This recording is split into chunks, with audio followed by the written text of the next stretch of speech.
The music and soundtrack used in this audio story was not made by me and does not belong to me.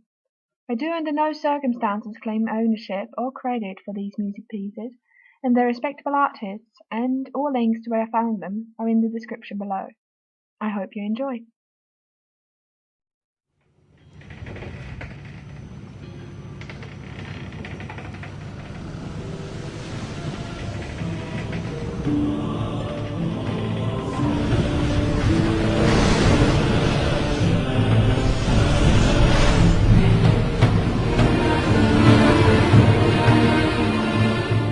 Before They Learned to Swim, a fanfiction written by Threnna on fanfiction.net.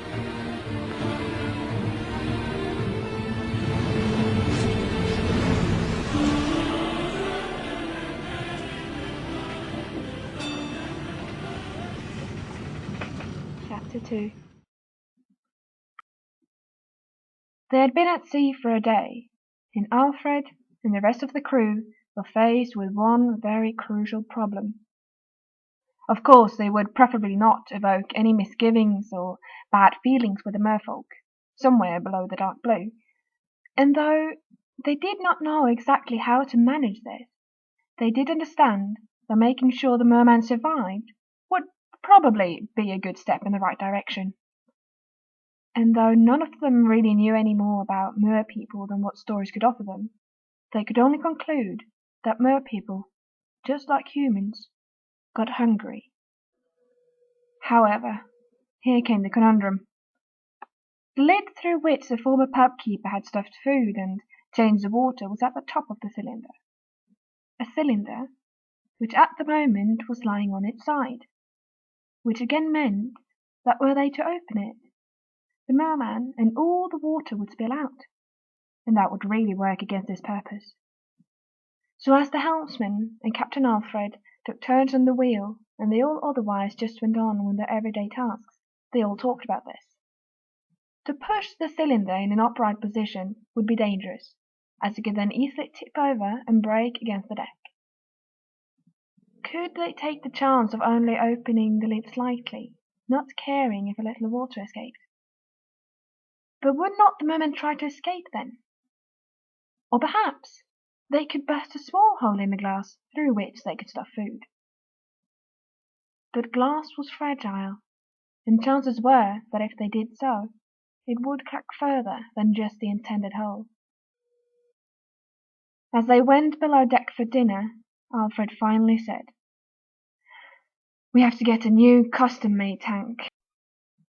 Every head present turned toward him, falling silent.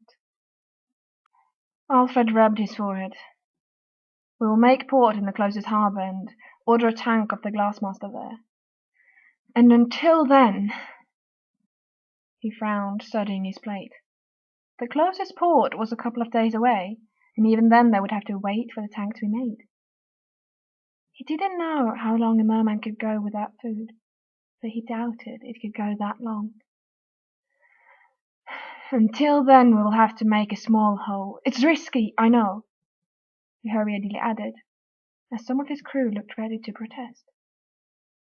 "But we can't risk it dying on us either." A murmur went through the crowd of men, but no one said anything aloud.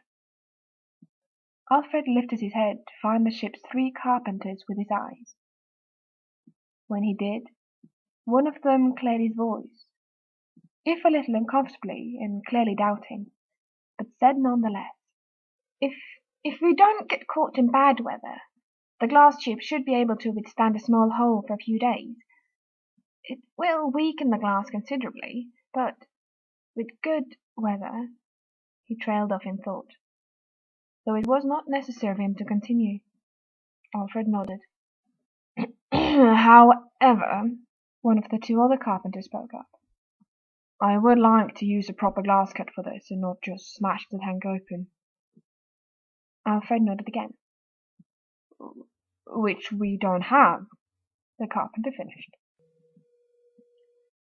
None of them knew exactly how safe what they were doing was, or maybe rather how unsafe. Merfolk weren't exactly captured every day. Most had not even seen one, much less tried to transport one. And as he looked out across his crew, finishing his dinner, Alfred knew they would all prefer just to chuck the merman overboard and rid themselves of any danger that having it on board brought upon the ship. But he decided not to say anything about it. When the crew wanted to bring up this issue, they would. Yet he could not help but want to make it back to the colonies with their special cargo. He rose from his seat and handed his plate and cup to the cook. But, he thought, as he headed for the stairs to lead him back up on deck, he would stay true to what he had said. His crew would not be harmed if the merfolk's attention indeed was brought to their ship. That was his duty as a captain, after all.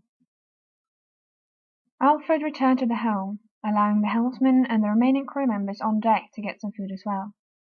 The half of the crew downstairs had returned with him and was now filling the deck. The wide circle invisibly drawn around the glass cylinder, however, was obvious as he stood there watching them, but he could not blame them. They visually and physically avoided the tank and the creature inside it altogether to the best of their ability, even though the conversational subject hardly left it for more than a few minutes at a time. He himself, however, was rarely able to take his eyes off the merman. Its sea-green tail glittered in the sunlight, softened by the water surrounding it. And always was his gaze turned toward the ocean, that same unreadable expression on its face whenever he looked at it. Hopefully, it was not contacting all the merpeople with some strange sort of power. Hopefully. Alfred left the helm 2 hours later to retreat to his cabin, documenting that day in the captain's log, afterwards going through a few maps and sea routes with a navigator. If the winds were with them, they would reach Plymouth the day after tomorrow. Alfred nodded, his navigator tracing a finger along the English coast. He stared at the map thoughtfully, chin in hand, discussing lightly with his navigator about where and how and what would be smartest. Outside, the light was slowly dwindling away, the sky starting to take on a reddish hue. The navigator left an hour later to get some sleep, as he was to stay watch later that night, and Alfred followed him out on deck. Pulling in a deep breath, the fresh winds and salty scent of the ocean filled his lungs. The amount of people on deck had lessened, as those who were not on first guard duty, or guard at all, had started to file off to bed. Alfred took a small round about the ship, speaking shortly to some, laughing with some, and bidding others a good night. By the time he returned to the deck, only a few men remained, scarcely spread and minding their own posts in peaceful silence. Out of the corner of his eye, he could see the glass cylinder, only half see-through in the dimming light. Alfred tightened a few ropes and checked the lantern for oil. All the while, he kept glancing over at the glass tank. He carried on, puzzling with small, simple tasks here and there across the deck, all the while slowly and gradually closing in toward that one spot. But the creature didn't move. It lay silently staring out into the ocean. Alfred couldn't even see its face from where he stood. Even if he stretched his neck or leaned to the right, he could not get a glimpse of it. By the time he noticed what he was doing, he had been standing still for a good while. Long enough for the sun to completely dip below the horizon and the oil lanterns to be the only thing left lighting up their surroundings. Frowning, and pulling in a deep breath half against his own will, he squared his shoulders and walked determinedly toward the glass. His shoes made no sound against the boards, and the merman made no move whatsoever. In the end, he was standing right in front of the glass, and as he gazed down, he could spot the green eyes through sand-bound locks that were floating silently about the creature's head. There was still no reaction. Then he did something others would have declared him reckless for. He abruptly crouched down, giving the glass 4 firm raps with his knuckles. The reaction was not immediate. As a matter of fact, there was none at all. Alfred stared intently through the transparent surface, not even a twitch of the tail to recognize his presence. He had half expected to be staring death in the eye, only now contemplating that perhaps that thought had been a little melodramatic. But as he lifted his hand to give the glass another set of taps, a little harder this time, the creature turned. Leisurely and slowly it rolled over elegantly in the water, with seemingly no effort, settling against the bottom once again when fully turned toward him. Green orbs stared at him. Alfred stared back. For several everlasting seconds he was at a loss of words. Then, "Are you hungry?" "Ah, yes," asked a reasonable question. Alfred could have kicked himself. Here he had the magical, rare creature right in front of him, and that was the first thing he said to it. Chances were it couldn't even hear him through the glass.